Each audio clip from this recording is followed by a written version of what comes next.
Let's just take a breath. Let's take a breath. Hmm. Our theme this month is right action.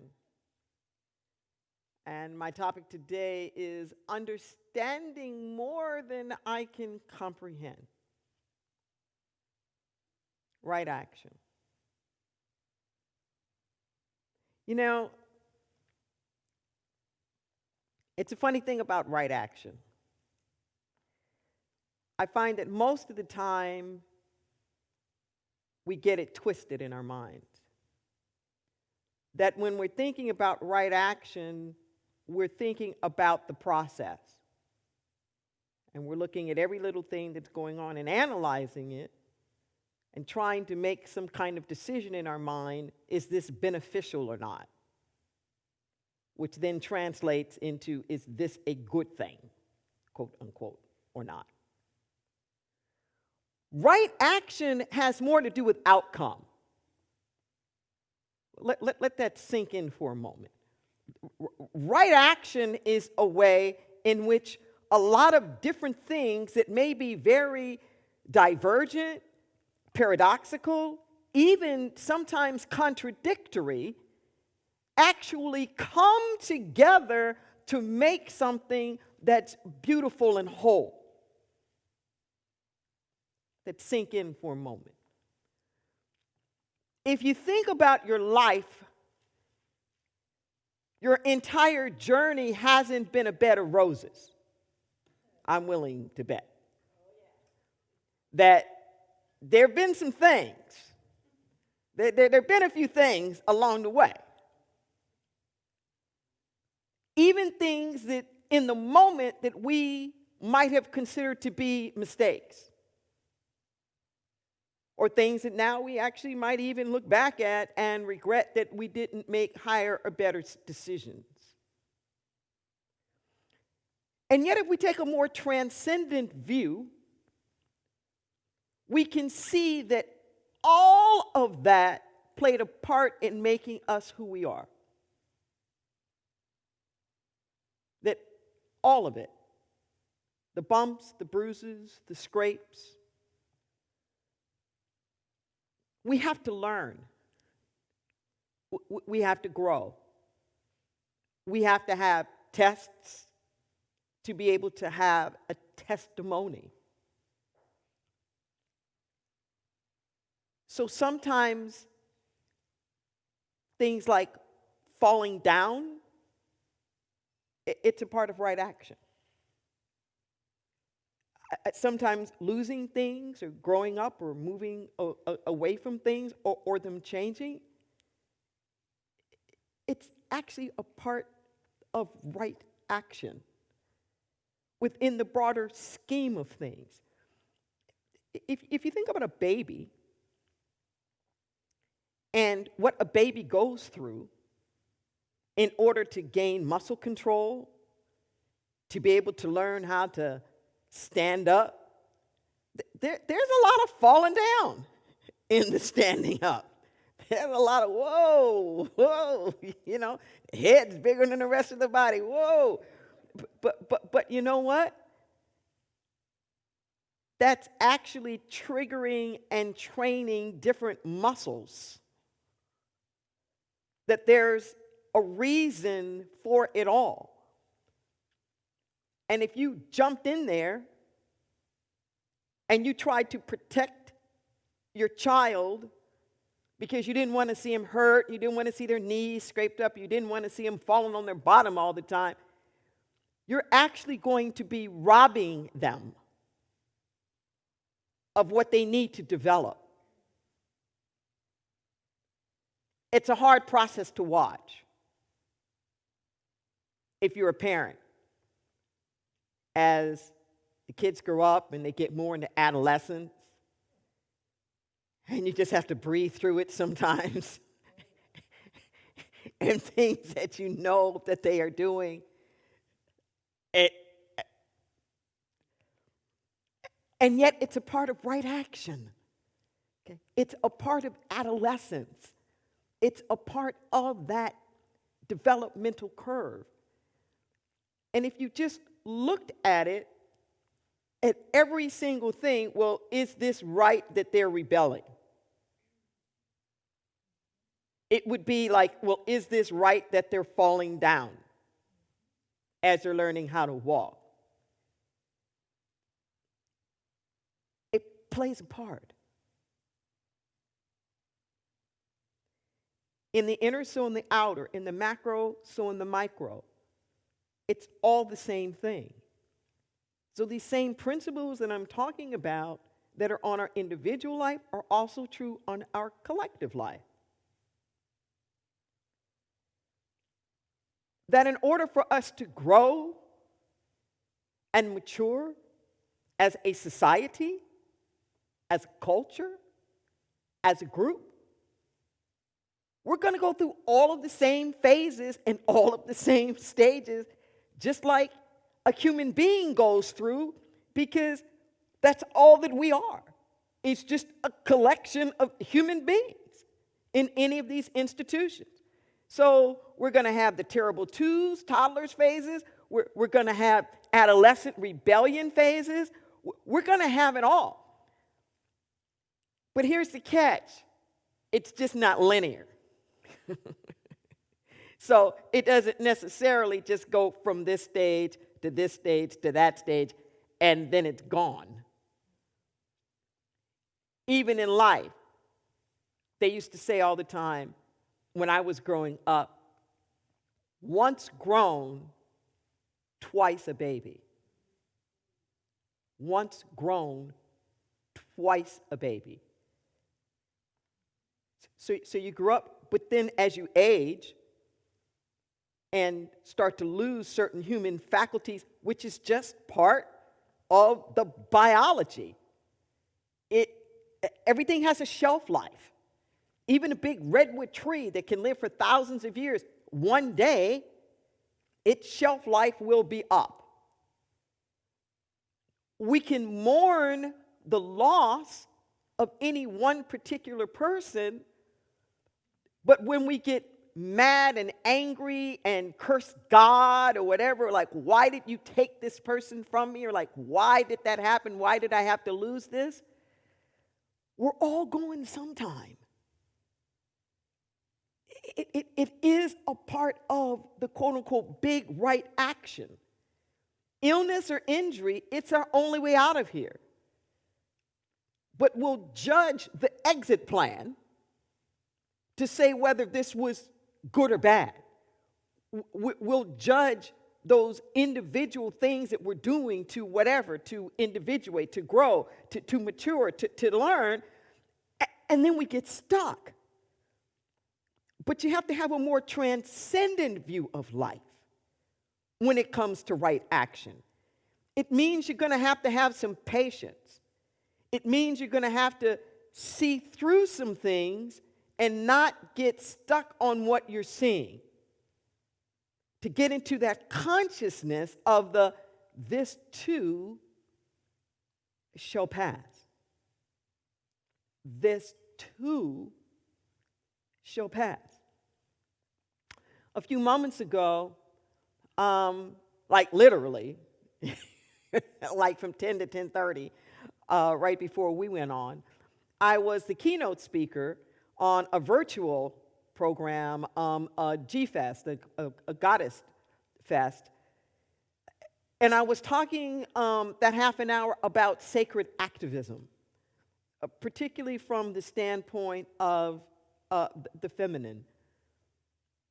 And so many of the things that I just said are still resonating with me now. And one of them, in terms of this right action, was a little story that I told that moved me very much. So I'm on the board of a couple of organizations. One of them is the Pachamama Alliance, which is an organization that works with indigenous peoples in the Amazons of Ecuador and Peru about protecting the rainforest and the sacred headwaters, and doing whatever it is that we need to do in the industrialized world to shift and change our attitudes and behaviors so that we are more one with nature, change our ways of being in the world so that we're no longer a threat to the environment, and what it takes to be able to do that. So we have these quarterly meetings. The fall quarter actually starts tonight. It'll be tonight and tomorrow. Right now, it's all virtual. And the chair of the organization sent us an email informing us that she wasn't going to be able to be there because she's going to be at her mother-in-law's funeral. And she shared this little message, and I asked permission to share it because I was really moved by it. I have it on my phone. This was the message that she sent. She refers to us as Pacha colleagues. That's a name we sometimes call each other, from the Pachamama Alliance. She says, I will be in Richmond, Virginia, honoring the passing of my husband's beautiful, big-hearted, dignified, and compassionate mother, Ann Parrish. One of the last things that she did before dying was insist on early voting by absentee ballot so that she could show the stub to St. Peter when he asked her at the pearly gates what she had done for others. She was bold and fun and awesome until her last breath.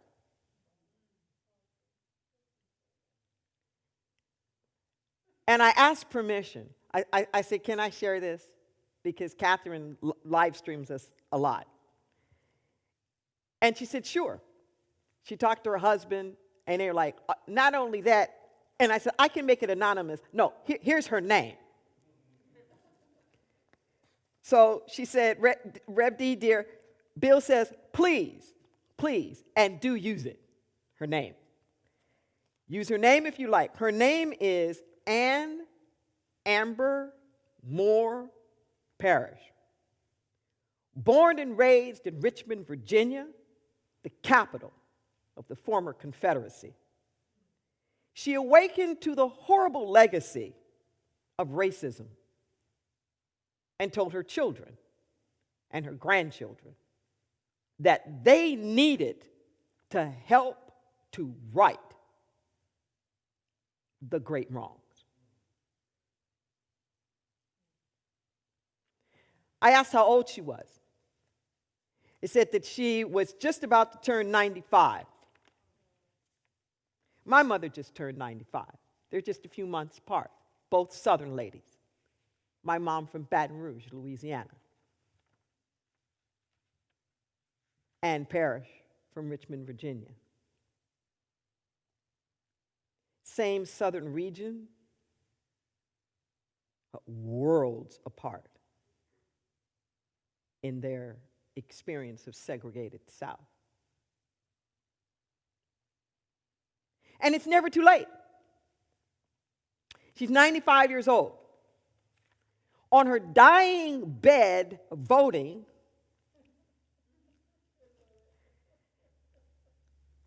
holding her own self accountable, understanding that there was some big right action that was taking place. And as long as she was still breathing, she wanted to be a part of it.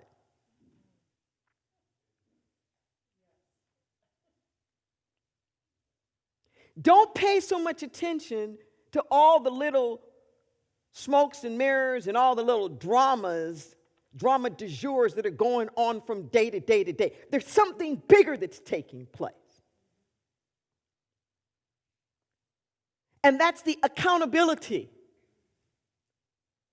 You know, in addiction, they refer to it as doing a fierce inventory. A fierce inventory. and making amends wherever possible. Because that's part of your role to right action. The role to right action involves correction. It involves getting back to center. It repeatedly, time and time and time and time and time again. So don't get discouraged so much when things get off. Things just get off. Right action is, are you getting back on? You just have to get up one more time, then you fall. Is that what you're doing? I had this epiphany this morning. And I never thought of this before, actually. I'm kind of surprised that I hadn't. There are marriage vows that I downloaded years ago. Actually, I wish I had gotten them years before that. Maybe I wouldn't have made so many mistakes. But having made the mistakes, I knew how true these things were. And the epiphany, what I got shown this morning, was that this right action that needs to take place with us on a collective level was very much analogous to these marriage vows. And particularly this thing that we call a democracy is actually a kind of marriage between us all. I've been speaking of it lately as like a game, like a sport, where we have to show up and play and play by the rules, or it stops being the sport, which is true. But I got told to look at it through this other lens as well. And I'd like to share this with you. I'm not one to read things. I'm always pretty extemporaneous because I know that every moment is special and unique in its own right, and I'm always listening for what Spirit has for that moment. And this is the only thing that I do consistently. Every single wedding that I perform, I do this.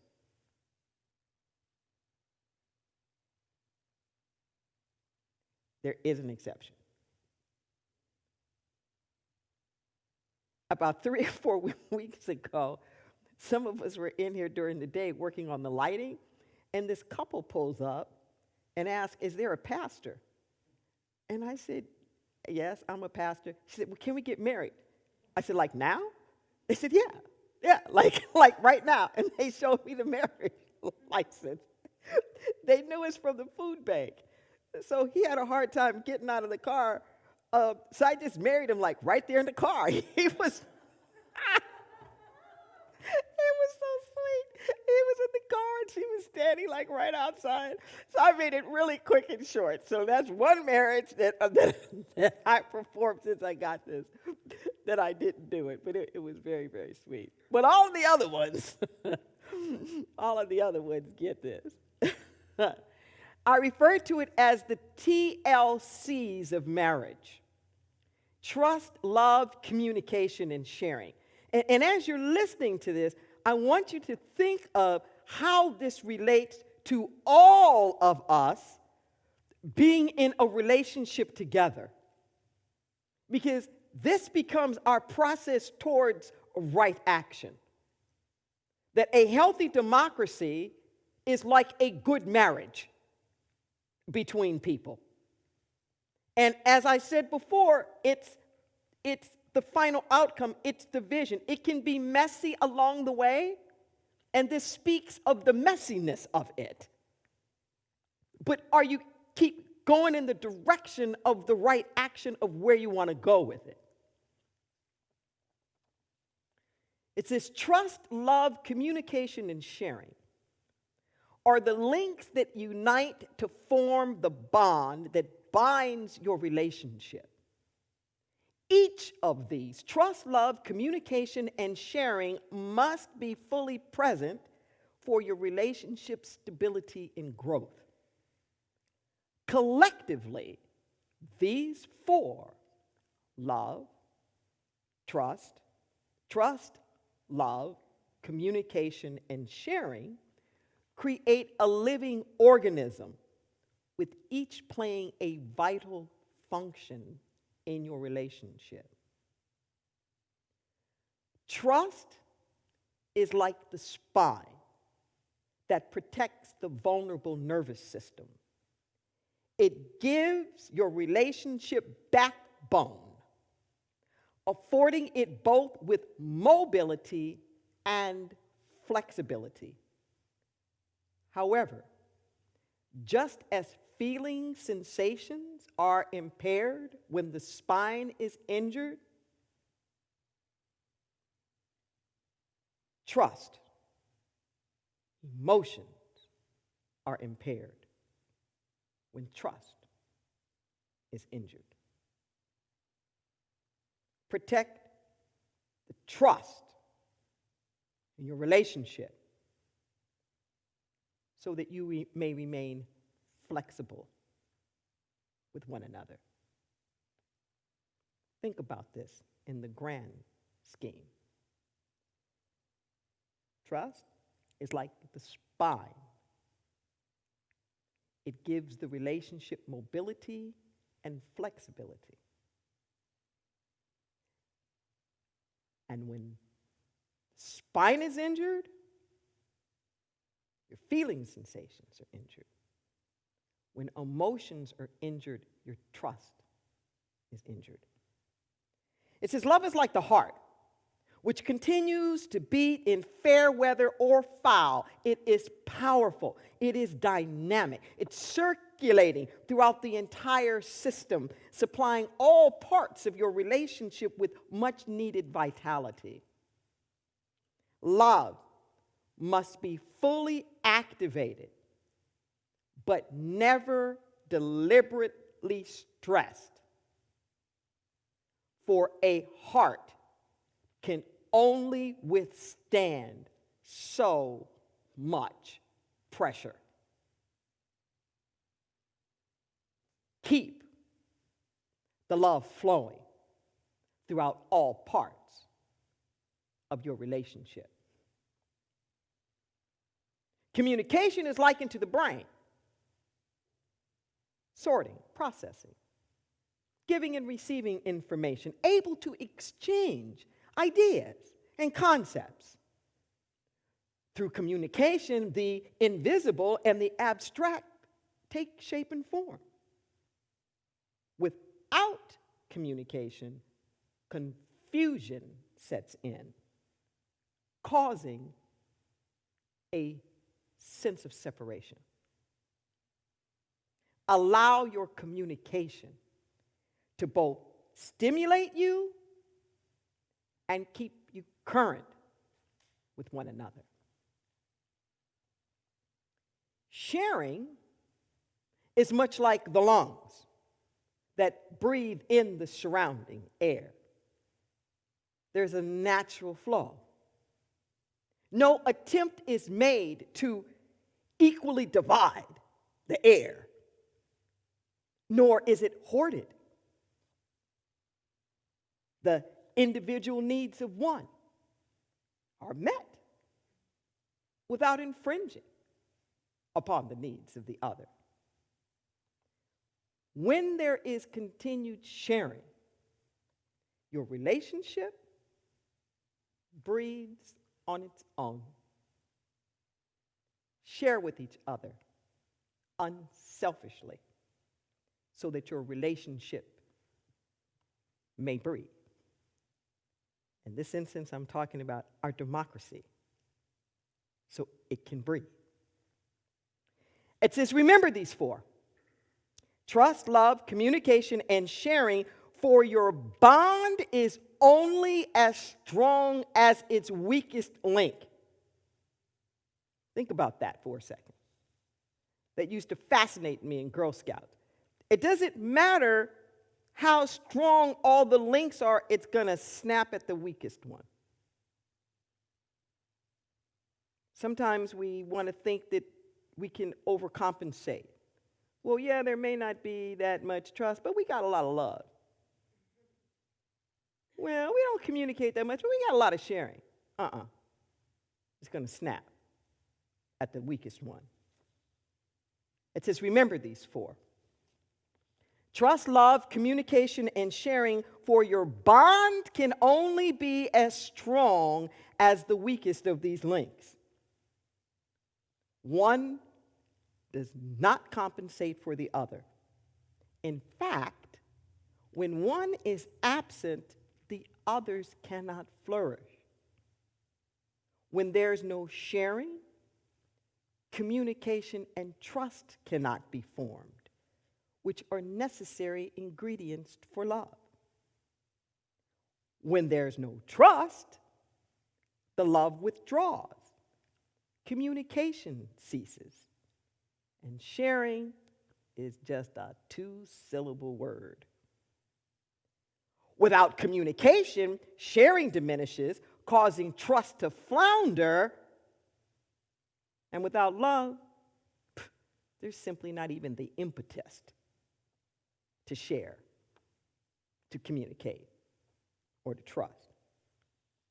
Nurture these four: love, trust, love, communication, and sharing.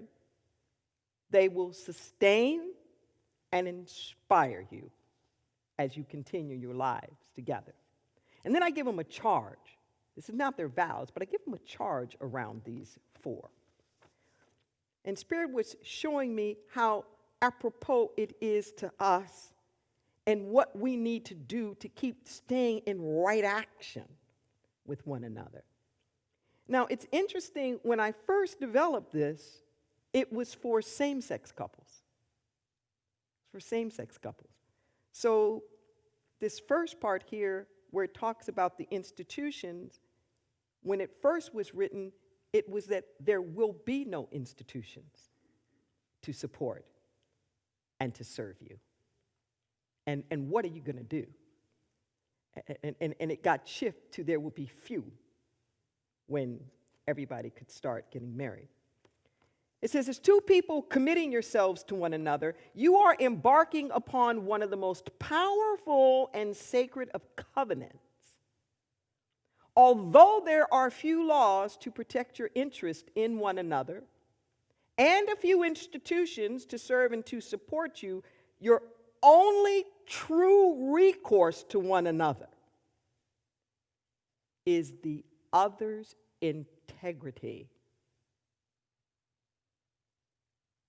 Are you willing to trust each other, to rely on each other's integrity as the true security for this relationship?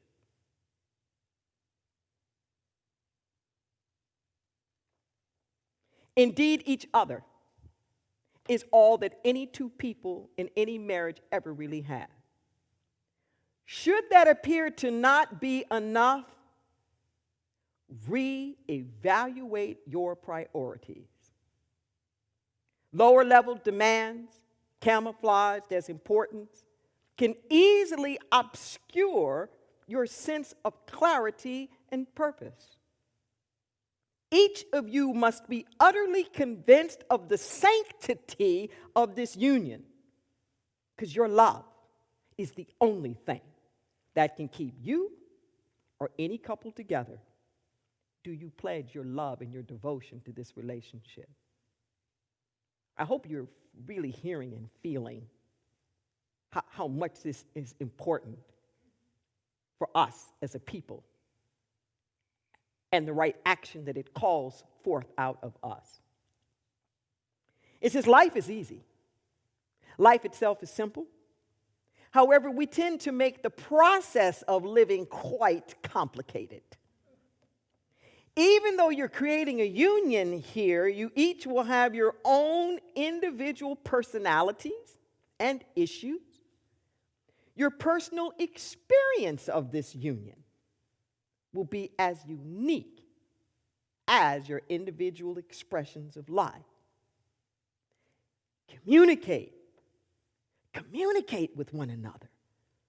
Your feelings, your fears, your needs, your perceptions, your desires, your struggles, your hopes, and your dreams. Hold that information sacred to your heart and never, ever use it against one another. Allow communication to bring clarity, vision, and resolution to your circumstances. Do you commit to revealing the secrets of your hearts and your minds to one another? I have one last charge. Any adults can choose to cohabitate together. Yet it is the sharing of their personal selves and resources that establishes them as a family unit. Accessibility and involvement are the key words here. The ability to receive is as critical as the need to give. Strive for the balance between giving and receiving. Do you commit to being fully present in this union, willing to share of yourself and your resources? You have the freedom to make of this relationship whatever it is that you want, whatever it is that you will. That freedom comes with the responsibility of choice. Remember to only call forth the choices that reflect the highest of who you are in spirit.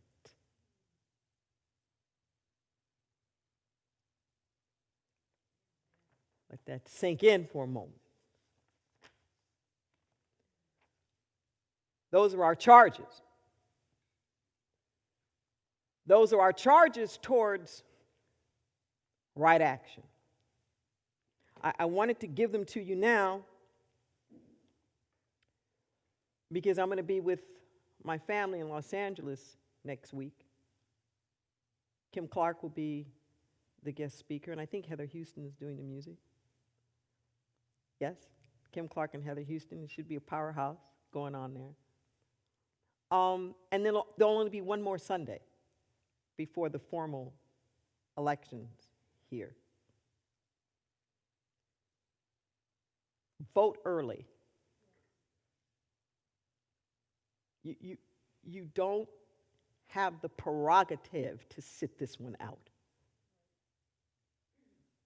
You don't have it. To not vote is a vote. Just remember that. If you don't vote in life, in generally speaking, if you don't register what you want and where you want to go, your acquiescence is a vote for the status quo to stay the same. To not vote is a vote. Always. It's a vote for just whatever it is to stay that way.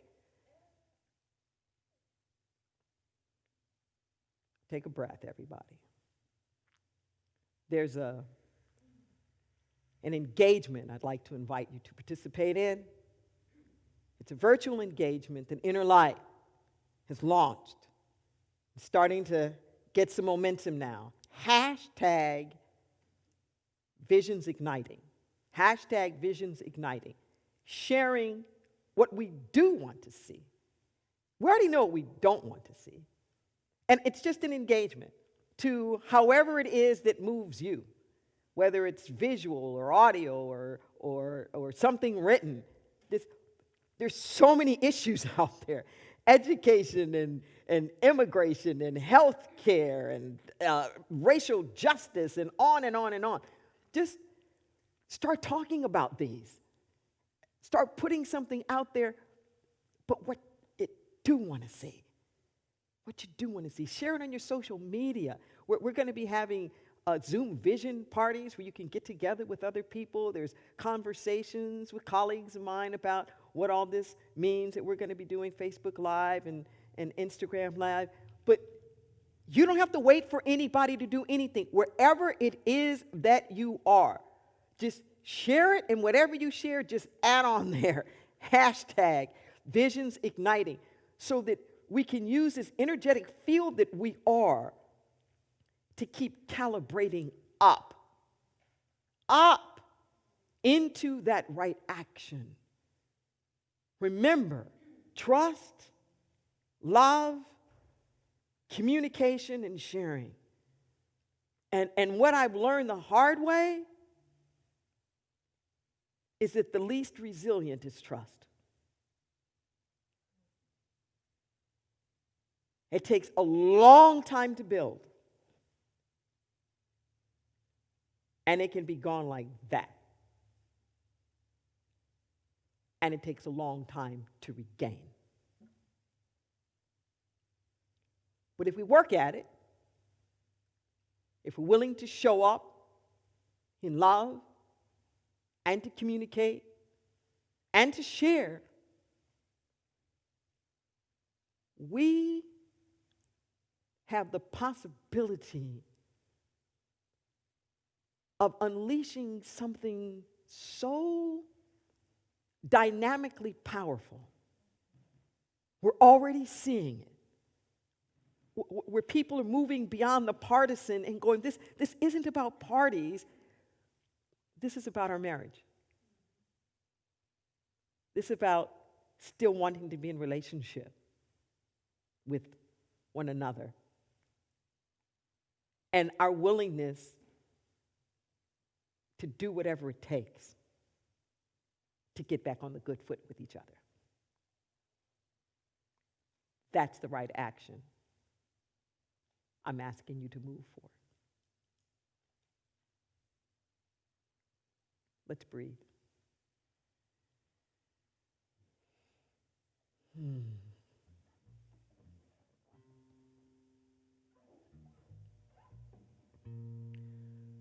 With every breath, we remember. With every breath, we just surrender.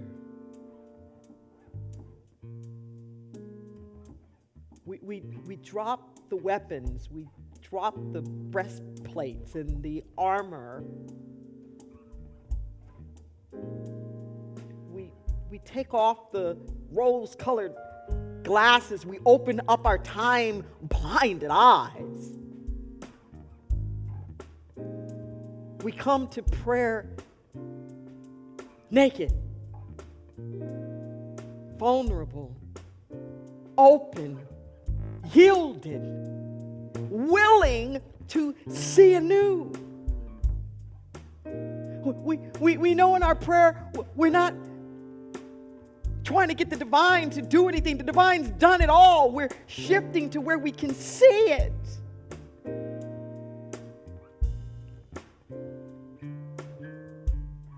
With every breath, we're breathing in a gratitude. Thank you. Thank you. Thank you for waking us up this morning. Thank you for life. Thank you for our lives. Thank you for everything that's going on and how it's giving us these extraordinary opportunities to go deeper. Create in us a clean heart, oh God, and renew a right spirit within us.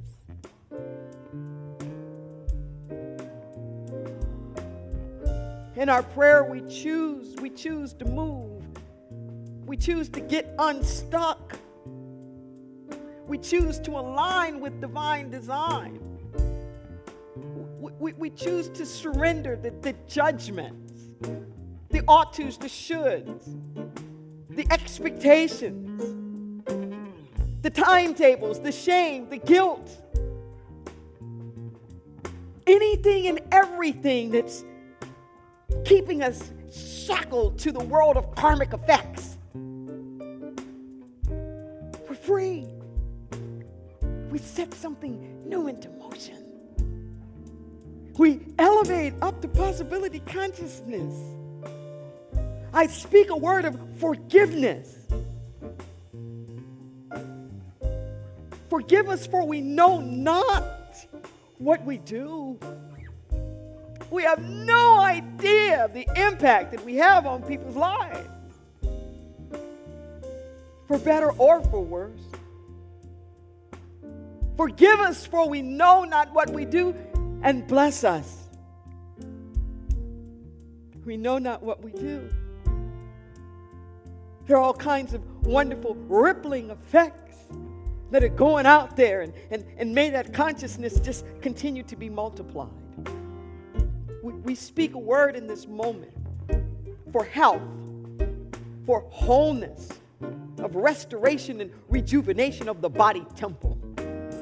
We speak a word of health in our economic body, in our body politic, in our environmental body, sustainability. We call it forth in this moment.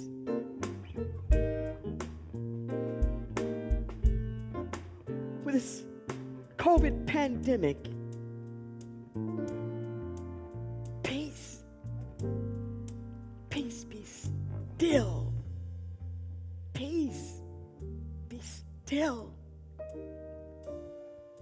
We pray for all of the ones who are physically suffering and all of the impacts that it's had economically and on businesses and schools or spiritual communities like ours. And I'm knowing right now that I don't know all the wherefores. I don't understand all the hows, but I'm praying for right action. I'm praying for a way that all of this transforms and transmutes into a blessing, so that whoever and whatever that we are on the other side of this is greater and grander and more in alignment with the truth of who we are. Grant us patience and compassion with the process. I speak my word for divine right housing, economic sufficiency. I speak my word for collegiality and camaraderie, for doors of opportunity opening, for right action and resolution everywhere, for truth and justice, for balance and equality, for fairness, for sustainability, for courage and strength, and yes, love. What we're looking for, we're looking with. This is who we are. And I pray that we awaken to this and act like we know what we know. It's never too late. Thank you, Holy Spirit, for blessing this spiritual community, for uplifting and sustaining us, empowering us to meet our purpose in life. All needs met, fully resourced. If we had 10,000 tongues, it wouldn't be enough to say thank you. It is good.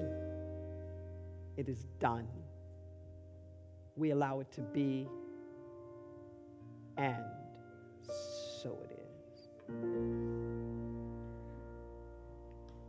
So it is. So it is.